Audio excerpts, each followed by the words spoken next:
Good morning, everyone, and thank you for attending RTI's complimentary webinar entitled Market Structure: Understand How Consumers Structure the Competitive Landscape.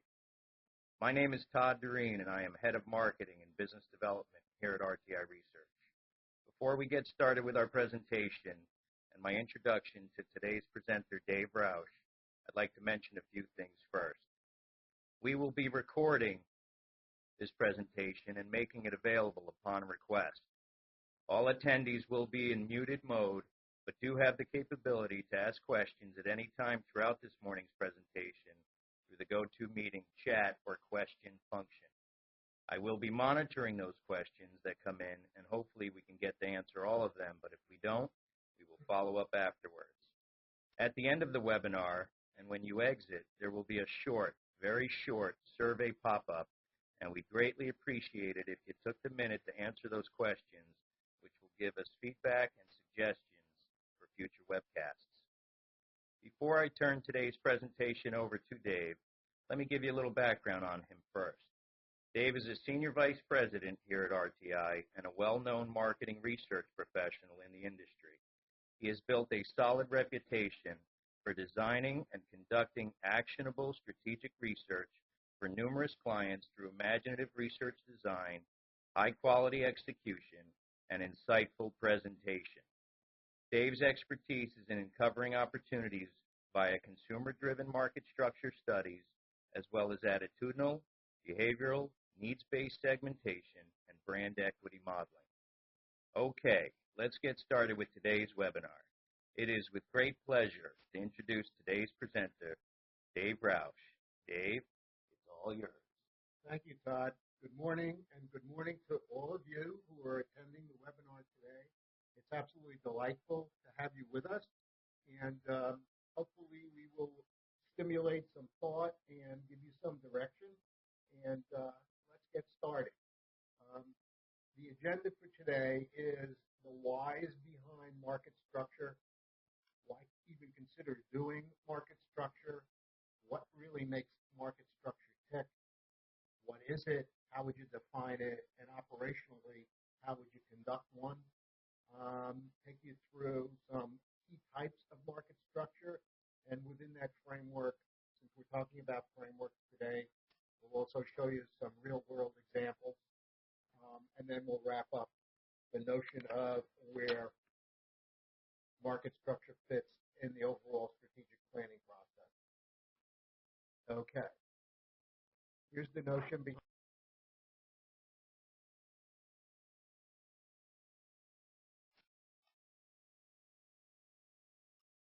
new markets and new capabilities.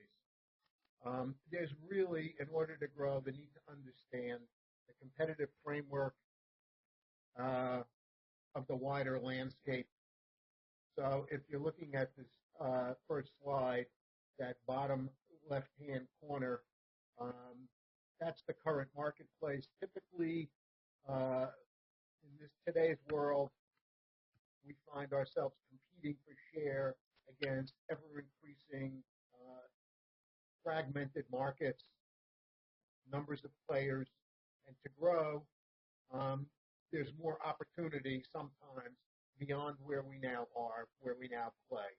The adjacent marketplaces and even marketplaces beyond that. Now, the notion behind market structure is to really get a handle on that whole array and how it's structured. And to do that, the best thing to do is to go to the voice of the consumer. So successful growth strategies really require a consumer-based roadmap that reveals the essentials of the market structure. And within it, it's critical to identify the competitive sets, the competitive frames in the closed-in market, the markets that are adjacent to where we're now operating, and the more distant sectors of the marketplace. So if you look at this little illustration we have up on the screen, the first notion would be to take a look at the immediate direct competition and see whom we're competing with. And if we have a line of several entries, some sublines? Are we competing against ourselves, or are they playing out in the immediate structure? Is there potential for moving to the adjacent parts of the marketplace? Who are the players out there with whom we would be competing in a wider arena if we decided to pursue the volume opportunities out there? Hey, folks, I'm just going to butt in here, Todd Doreen. I apologize, but I think we're having some technical difficulties with audio, so I'm just going to take a minute or two to see if I can pump up the volume. If you folks would be patient, give me 1 second, please.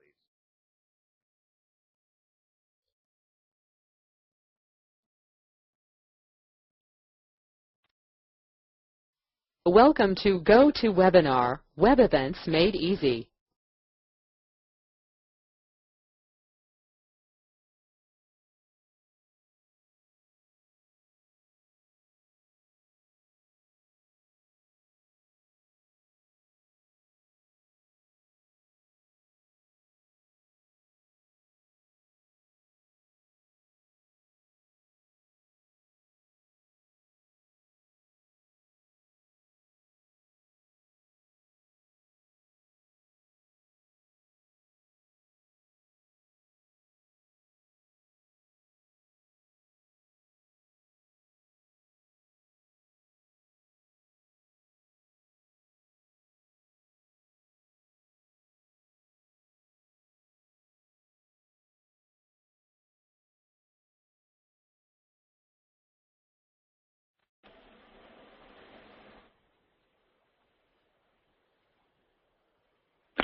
Folks, I actually switched from the computer mic to the audio on the phone.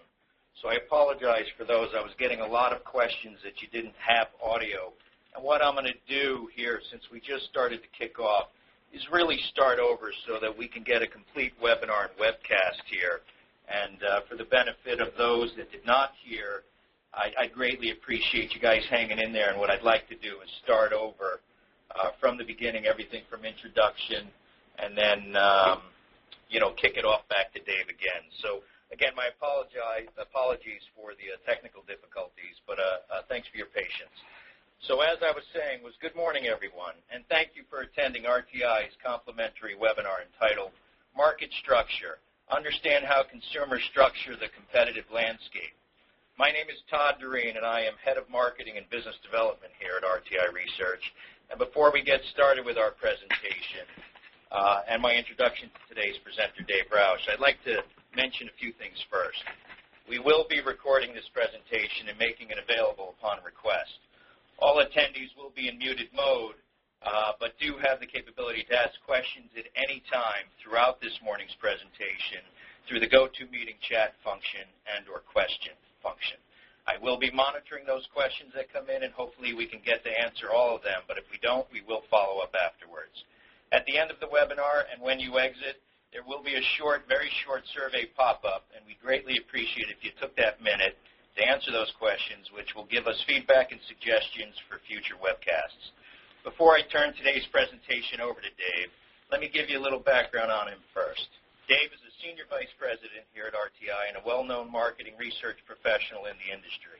He has built a solid reputation for designing and conducting actionable strategic research for numerous clients through imaginative research design, high-quality execution, and insightful presentation. Dave's expertise is in uncovering opportunities via consumer-driven market structure studies, as well as attitudinal, behavioral, needs-based segmentation, and brand equity modeling.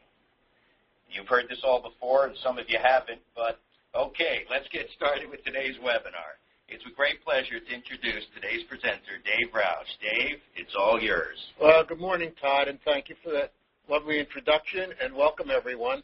It's delightful to have you all joining us today.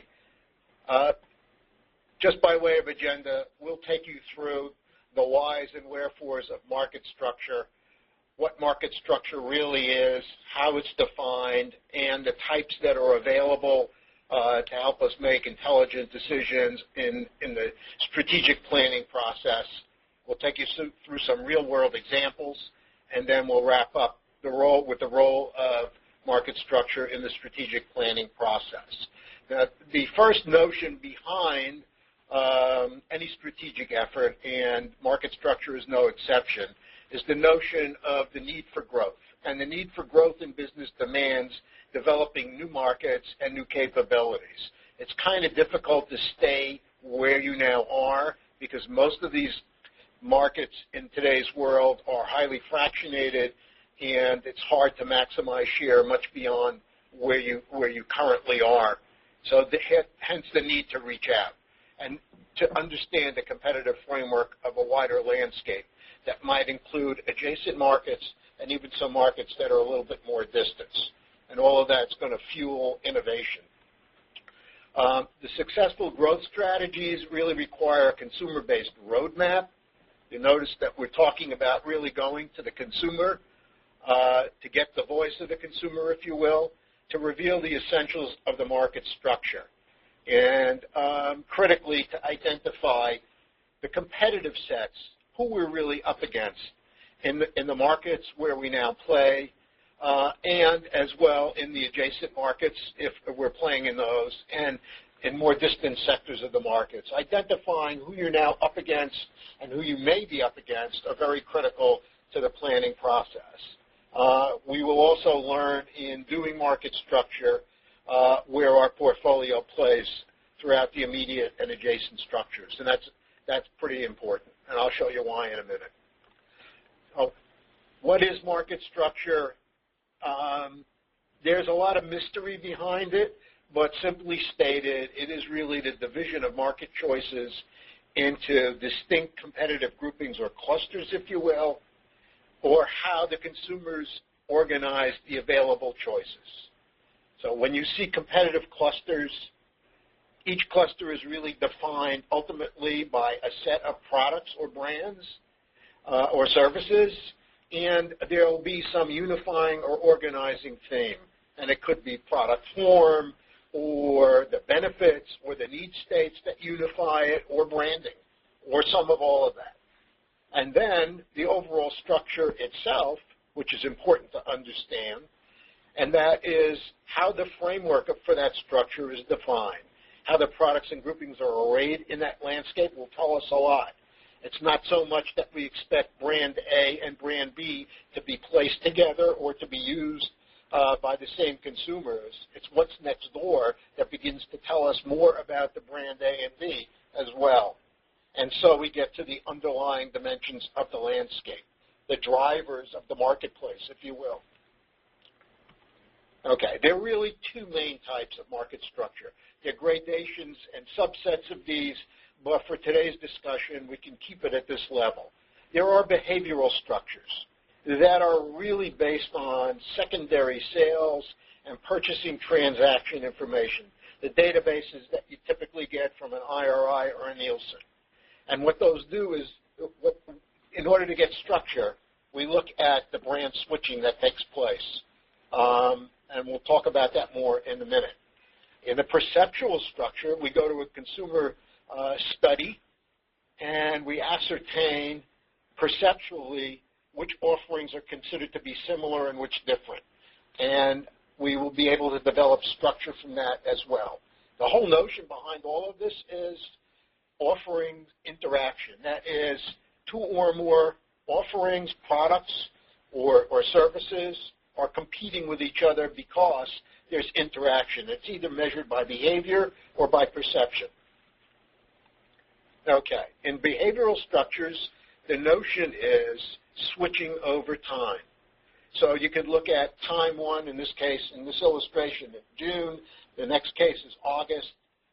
It's usually a broader time frame than that, even for CPGs, fast-moving consumer products. So they might look at 52 weeks of data, or perhaps even 104 weeks of data. Sometimes it's even broader time frames than that. But the notion is looking for pairs of products where there is interaction, where there is switching from time one to time two. And that switching matrix, that whole data set, is modeled to reveal the underlying competitive structure.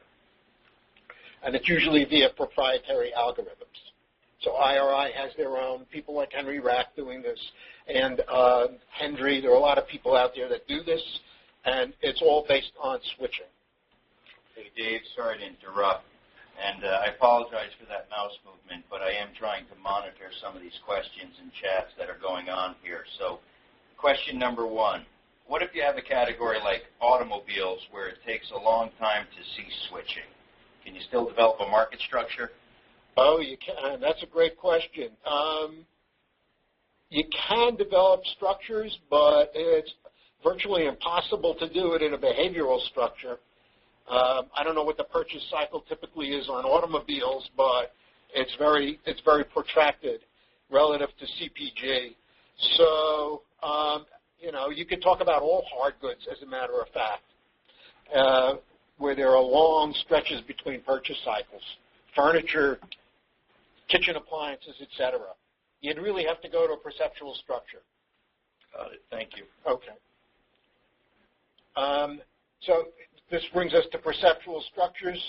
They're really based on the degree of similarity that consumers see between choices. So you might do soft drinks, as an example. We're looking at that here. It might be cold beverages. And you present them one at a time and let consumers sort them into groupings based on whatever they think, which could be needs, benefits, usage occasions, need states, anything that they see. So it's unaided structure. And when choices are sorted into the same grouping, it indicates that they're competitive. So there's a similarities database, and that's modeled to reveal the competitive structure. Then there's a ton of learning that you can get from this because it's visual. The two types of structures, sometimes people ask, well, which one's better than the other? Well, in that last case, on automobiles, you almost don't have a choice. You'd really almost have to do perceptual structure. If you were thinking about celebrities for whatever reason, it's pretty hard to get brand switching. I mean, you could watch popularity switches in a panel, I guess, but the other way to do it is perceptual. But the reality is, ideally, both are needed for strategic planning, and the reason for that is that while they will show similar things at the end of the day, there are some differences, and they're important to understand. When you look at a behavioral structure based on purchasing transactions over time, it typically covers all the products and SKUs in the category. So there's a ton of granularity there from top to bottom. That's usually shown in a hierarchy. We'll show you an example in a minute. So there's a high degree of structure all the way down to the SKU level, all the way down to item counts. If we're looking at OTCs, which we'll look at in a minute, OTC remedies, you'll see size and even packaging or product form playing out. And that gives the brand management team tremendous information. The perceptual studies are usually shown in a visual landscape. It can be shown in hierarchies, but the beauty part, and you'll see it in a few minutes, is that you can look at the visual landscape. It's really a proximity map, so items that are further apart are really not directly competitive. Items that are very close together are highly competitive. So you can see the distances and see how far you are now away from a place where you might want to play. And also allow you to look at position of new product ideas in the existing structure. And I'll show you how in a few minutes. And also white space opportunities, which you just can't see in a behavioral structure. So they're really complementary. Here's an example of a behavioral structure in this hierarchical tree diagram. This is from real data. I modified it some because I didn't want to, violate any trusts here. What you do see is that it's hierarchical, and the most switching takes place down at the bottom. So you see that box down there that says size within brand? People would rather, and behaviorally we see this, go from a 50-count OTC analgesic to a 100-count within the same brand before they would move over to the brands next door in the structure. And then you can get the notion of what the underlying structure is and where your portfolio is playing out in the structure. Let's pick one. I mean, you can look at Advil here, and you can see Advil PM is playing out in a part of the structure where the products are targeting chronic ailments, something that's really ongoing. It could be a cardio regimen, or it could be arthritis. There are other possibilities. This is a very simplified look at things. Okay? And then what you can also see is Advil liquid gels playing out in a different part of the structure. So what you learn from this is those two products are really not cannibalistic. This is the portfolio playing out in different parts of the structure. Sometimes you see something different than that, and it'll say, oh my gosh, we're competing against ourselves. So there's a ton of learning here, and you can see price point, you can see product form playing out. I don't want to belabor this, but there's a lot of rich information that can be gleaned from this, and it's terrific. Then you don't need to do surveys to do this. However, I will say that when you want to understand the drivers of all of this, you really need to do a separate piece of research on the brands that populate the structure to find out what, in fact, the consumer thinks they're delivering in terms of need states. Here it might be conditions. So it's important to understand that. Okay, what about perceptual structure? Typically, this would be a custom study with perhaps 300 to 500 target consumers. And the categories, and this is an important point, whether you're doing perceptual structure or you're doing behavioral structures. The notion is really to define the category, if you will, the arena, the domain, as broadly as possible. And you really need to use other information to inform this process. Teams really have to sit down and think about this pretty carefully. You don't have to quantify it, but you have to play out some hypotheses here and some common sense. If you defined it too closely, too narrowly, it'll limit your insights and it'll limit your ability to recognize opportunities. You'll have really some opportunity losses. So, for example, if you're a flavored water marketer, do you want to just look at where your portfolio is playing in the flavored water arena, or do you want to look at all cold beverages? Important considerations here. What you do in a perceptual structure is really work with individual photographs or individual JPEGs of products in this broadly defined category. And they're typically sorted into groups based on perceived similarities. It's usually a mall-based interview. If you have a large number of existing SKUs, say 60, 75 or more, which is not uncommon, can be web-based if there are 50 or fewer SKUs in the sort. The analytics, it's really two types of algorithms in a bundle that's applied to this. One is, not to get too technical, but there's a custom modified Torska, which was really named after a fellow named Torgerson, a famous statistician, and Torska scaling, and he discovered a way of developing multidimensional scaling from rank order data. It's a very powerful model, and it's been modified many times over the years to the state where it is today, which is really terrific. And overlaid on that is a custom cluster analysis that puts it all together rather seamlessly, and you can get some really terrific looking and logical structures that emerge. So let's give you an overview of perceptual structures.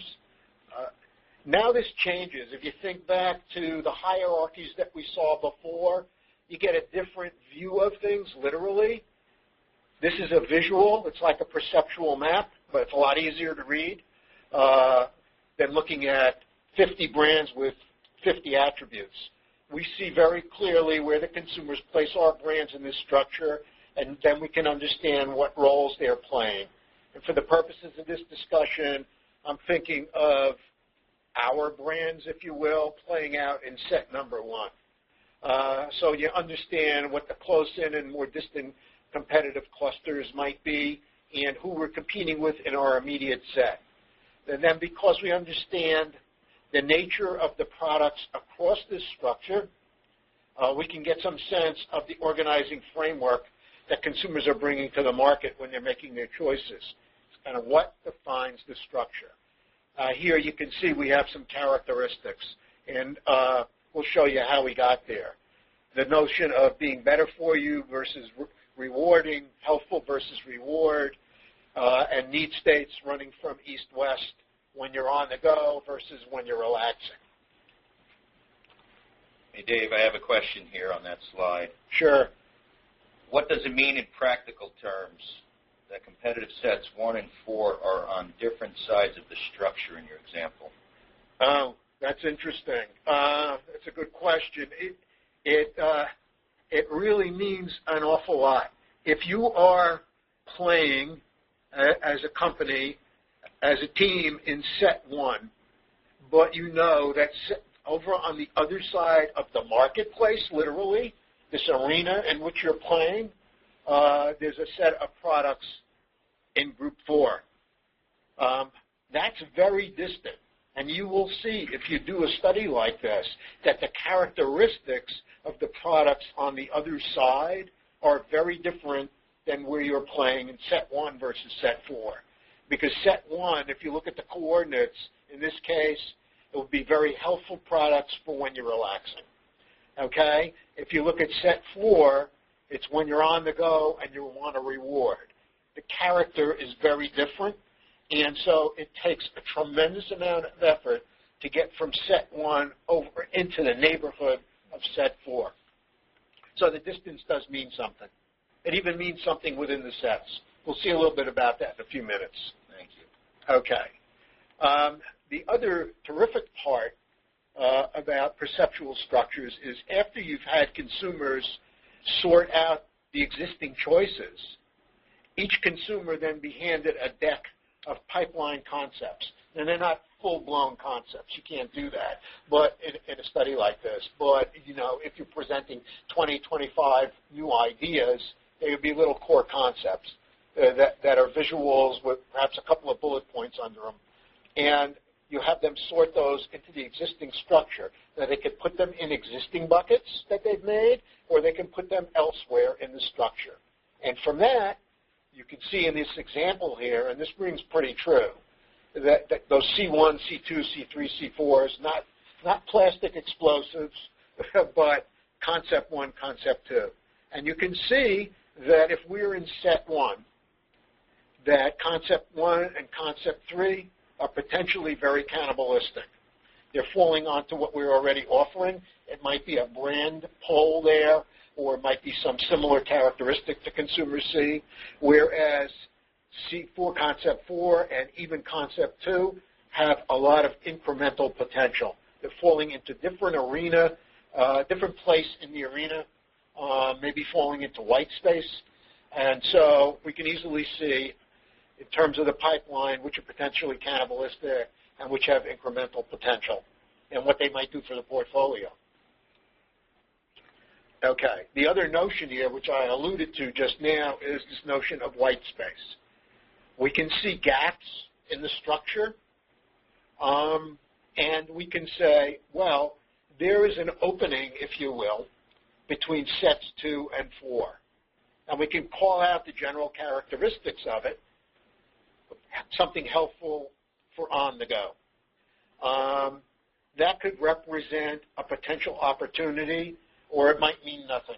There might be a reason why there's no product there. Sometimes you get illogical products. Something doesn't really fit conceptually, but might be. And we have to look at it very carefully, but it can direct longer-term innovation to see if there's a potential there. And, I mean, all you have to do is develop a couple of concepts and test them and see what happens. Okay. What about some real-world examples? Well, here we're going to take a look at some output from a ready-to-eat cereal perceptual structure. This was based on perceived similarity sorts. This is a little bit abbreviated. I don't have everything that was sorted, but there's enough here for you to understand what's going on. There were maybe 50 or 60 different individual product SKUs that went into this, and we can see via the algorithms and the clustering that we applied that we get a structure. And you can immediately see that off to the right, virtually all of the products, if you drop the line down from north to south, you would see that virtually all the products on the right-hand side of that axis are pre-sweetened. So we've got frosted mini wheats and bite-sized frosted shredded wheat up at the top, and then all of the more kid-oriented cereals, you know, the Apple Jacks and the Corn Pops and Captain Crunch, etc., is all there. The left side of the market, not a pre-sweet amongst them. So we've got Corn Chex and Life and spoon-sized shredded wheat and Cheerios and Rice Krispies at the uppermost left-hand corner, and then the more familiar flake products, the Kellogg's Corn Flakes and the Wheaties, and even the Bran Flakes and the Raisin Brans and the Special Ks, all in there in a bundle. And then some of the clustered kind of products, the Grape Nuts, which is an old bellwether brand, but we've got granolas and muesli and oatmeal raisin clusters, etc. So there's a partitioning, and you can see it very clearly. It's very form-driven. What the product is tends to define the space. And furthermore, what it tells us is that these are all competitive sets. So if you are Kellogg's Corn Flakes and you are Special K, which is obviously a Kellogg's product, those are more likely to be competing with each other than they are products like Cheerios and Rice Krispies. So form makes a difference. Branding makes a difference. There's some other variables playing out here. Hey, Dave, I see a question here. Just getting it now.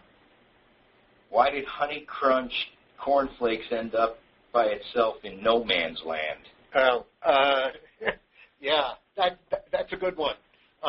That's very interesting, and it gets to the principles operating here technically, but also in terms of the insight.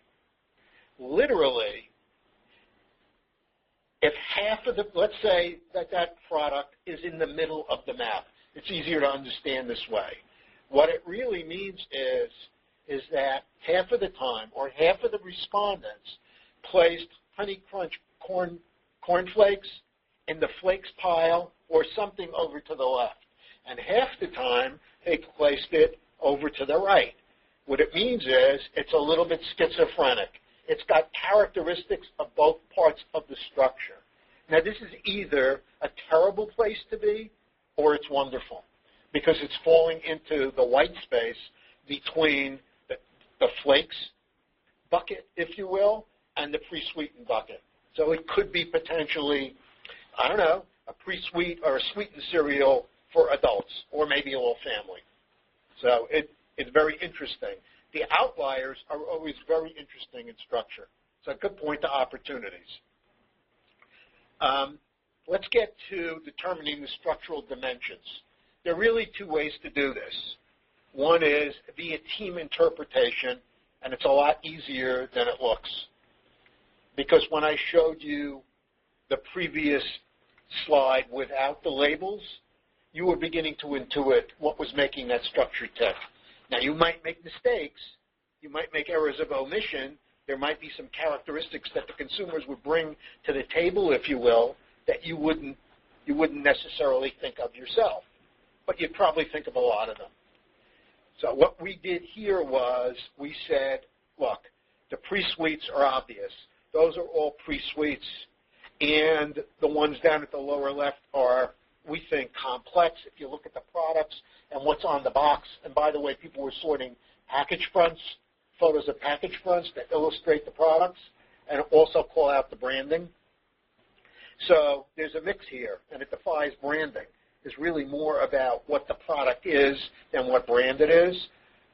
Then we thought it was complex crunch. Then you got a bucket that we thought was traditional flakes. The ones up at the top are unique shapes, and we'll show you some live examples of the unique shapes and the traditional flakes, because there's much more that you can get out of it than just what's here. And then the frosted minis.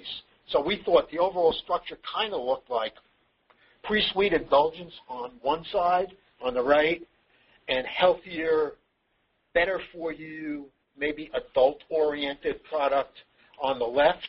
And there's a kind of continuum that plays out as you migrate from right to left. And then there's something about simplicity versus complexity and degree of crunch. We think the products up at the top get softer in milk much faster than the guys down at the bottom. Okay. The other way of determining structural dimensions on an unaided structure is to really get descriptive ratings for the brands in the structure after the structure is developed. When you get structures based on what's picked up in an ANU, where you're having people rating brands in the marketplace on benefits, need states, emotional characteristics, etc., we've given them the attributes to think about. It's always better if you haven't done a structure before to do one on an unaided basis and then drop the attribution on it. So we can either do that within the framework of the perceptual structure study after we're done with the sorts, or to overlay brand descriptors based on some follow-up piece of research which is done, close in. And here's the kind of output that you would get if you had a bunch of descriptors. Now, the reality is that you would, because you have an array of brands being rated that populate these structures, you will get the degree to which each of these attributes apply across the brands. But we're looking at it here as if it's winner take all. There are obviously gradations. But you can see that the pre-sweets were ascribed the notion of being a way to get milk into the kids, or when you want to reward the kids. There were other attributes. I've simplified it for you. Just like fun to eat, fun to eat as a snack, that kind of thing. The complex crunch had great crunch and were seen as a healthy mixture of ingredients. There's often nuts and honey and whole grains in those complexes. Then we saw the traditional flakes being rated in terms of not only being a trusted friend, a lot of those are bellwether brands, but also the notion of aiding digestibility. Obviously, you have the bran flakes and the raisin brands. And then something about the shapes, better for your family and get soft in milk. So that's the notion there, that you get attribution. The next thing I wanted to show you is a zoomed-in view of the traditional flakes cluster, where we have the corn flakes. This is where it really comes alive, and I have to tell you, you can get tremendous insight about the marketplace and what consumers are bringing to this table, if you will. It's very clear that there was a brand effect operating within this bucket, because the post-raisin brands and the post-grape nuts flakes and the post-bran flakes were partitioned relative to the Kellogg's raisin brands and corn flakes and Special K. What it also tells you is, and the Wheaties. So there's differentiation based on branding, but it's at some higher level.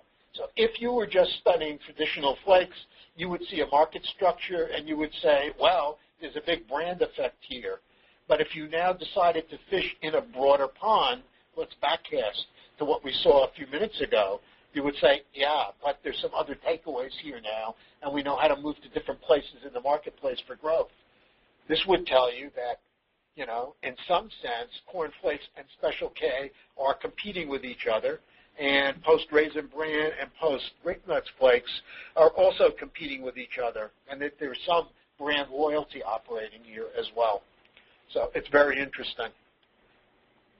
The next, I wanted to show you that upper bucket that we called unique shapes and clusters.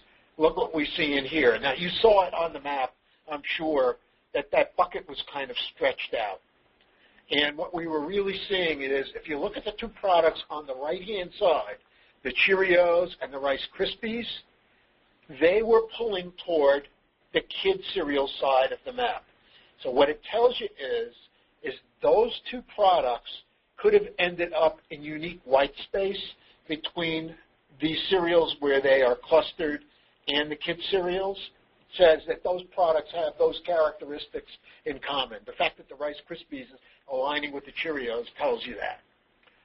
And then there's this clustering of Chex-like products, if you will, the little pillows.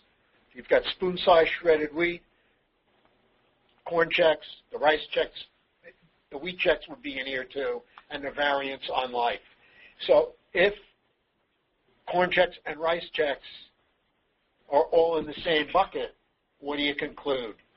Yes, it's an item within a line, but it's going to be somewhat cannibalistic of the products will compete with each other. They'll be switching between them.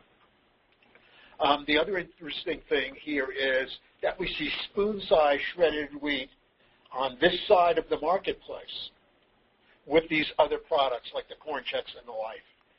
And the frosted spoon-sized shredded wheat is way over on the other side. So what we already know, we knew this anyway, but this is the kind of thing that you can get, the kind of insight you can get. The fact that when the product is frosted, moves it to an entirely different part of the competitive arena. And we see this a lot in foods. Where you add cheese, it will move a product dramatically across the competitive space. And there are many other examples. Chocolate enrobing does this, and it will vary by category. Dave, great example, and you're showing us an entire product category like the RTE, ready-to-eat cereals, but what if you really wanted to focus on a particular sector within the market? I mean, you can easily do that. These zoomed-in effects that I'm talking about here, like the corn Chex and Cheerios, or like the one before, if you really wanted to, I'm going to leave this one up for a second. This is the one with the traditional flakes cluster, because it's a really huge competitive arena. You can easily do a structure on that alone, and it's fine to do, and it will really tell you a lot about how you directly compete with other entries in there and the extent to which you might be competing with yourself. You would also probably have private label in here, so you could really see how distant you are from private label, from the other products that the trade is bringing to the marketplace. So you can see an awful lot. And we've done that when we've done competitive structures. I mean, we did one where we did salty snacks, where we're looking at every kind of salty snack and adjacent product imaginable. And then we had the need to zoom in on, let's say, potato chips and really blow it apart. And you can do that.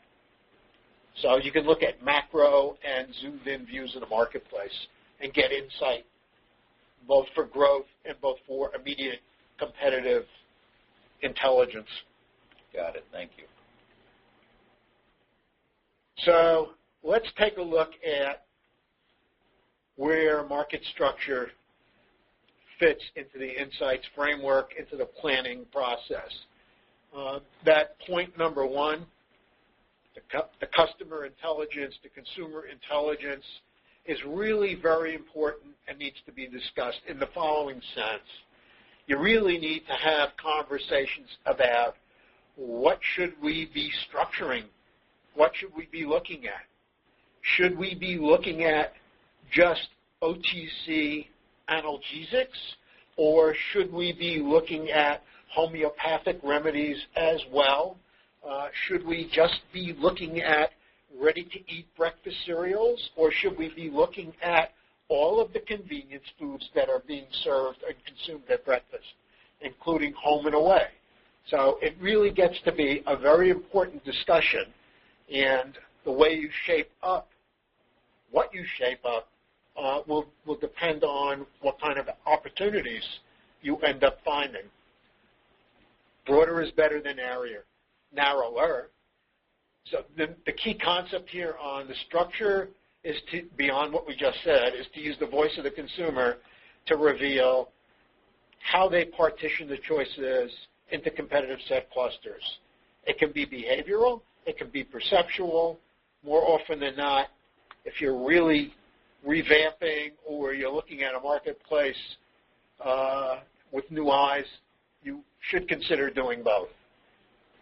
And what you're going to be determining here is the direct competition and where your portfolio is playing in that, and the adjacent competitors and the really stretched competitors. If you decided to move from just mini shredded wheat to frosted shredded wheat, with whom would you be competing? The next notion is to identify pipeline ideas that are incremental. Structure works beautifully for that, and also to identify potential white space opportunities.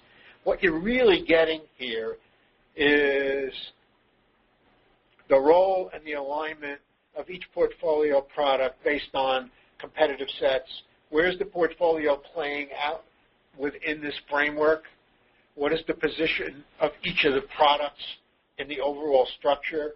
And what you can do in a custom study very easily is determine the user profiles of each of the competitive set clusters.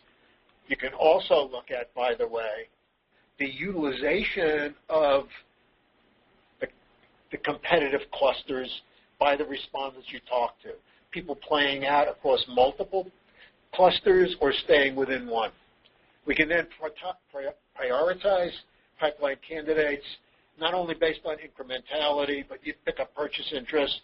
And so we can look at the incrementality and the purchase interest and see how those ideas play out. In addition to turfing, where are they falling in space? It's the incremental ideas. You should see in a turf anything that's incremental falling in a different place in the structure than the parent brands. But you could see how distant they are and what the competitive frames will be. And then we can recommend innovation targets to address the white space potential opportunities, and that would fuel innovation. So that's essentially what we had to cover today. There's just one other way of looking at this, and that is the notion of the applications that structure work have throughout the portfolio and the life cycle. One of the things that it can help direct is the decision on targeting. That is, amongst whom should the segmentation be conducted? And it has to do with the adjacencies and what you conclude about that, or the stretch objectives. So should you be looking at all people who eat breakfast, or should you just be looking at people who eat ready-to-eat cereal? And it's a big deal. You can really make errors of omission by first doing the segmentation and then doing the structure. So some of that has to get reconciled in your thinking. Obviously, it has direct implications for current portfolio alignments, and that would give you competitive sets so that if you do A&Us, you know which brands to compare yourself to. It also has implications for communication. As I think you can probably see, the pipeline and the innovation we've talked about. It also has direct implications for what you might go to the trade with in terms of your recommendations on how to array shelf. It's a big deal, helping you with channel strategy. And then I will tell you that it has and can have tremendous implications for packaging. I can't really show you any examples here because it's just too darn proprietary, but I've seen it time and time again. Because when you do these package fronts, you will see packaging variation across the competitive arena, and you will be able to draw conclusions about what's happening in the structure that relate to packaging. Okay, I think that probably wraps it up, and just want to thank you all for coming and sticking with us through the thick and thin. Thanks a lot. Dave, thank you so much for your presentation and the expert insight so we can better understand how consumers structure the competitive landscape. Your expertise is obvious. Your knowledge transfer today, I'm sure, was appreciated by all. And as I mentioned in the beginning, We did record this website and webcast, and we'll be posting it to our new website. Yes, RTI Research has constructed a new site, and it's currently up and running, so keep an eye open for our official announcement being sent out first week of March. Again, thank you all for listening in, and as Dave said, your patience through some earlier technical difficulties. And this concludes our webinar. Have a great day.